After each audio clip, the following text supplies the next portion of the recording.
ആ മിനിക്കുട്ടി, ഇതാണ് കരിപ്പട്ടി. ഓഹോ, ഇംഗ്ലീഷിലും കരിപ്പട്ടി തന്നെ. ഇത് മുഴുവൻ പനിക്കുള്ള വിറ്റാമിനുകളാണ്.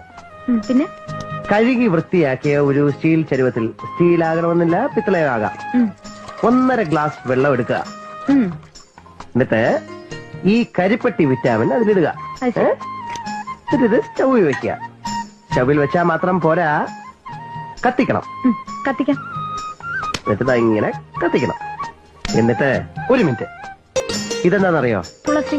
തുളസി അല്ല, തുളസി. തുളസി? ആ, ഇത് അമ്പലത്തിലെ പോറ്റിയുടെ കയ്യിൽ നിന്ന് വാങ്ങിച്ച് ചെവി തിരുകാനുള്ളതല്ല.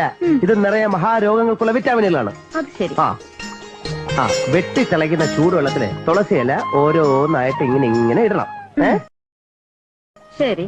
എന്നിട്ട് കുറച്ച് കാപ്പിപ്പൊടി എടുത്ത് ഇങ്ങനെ ഇടണം.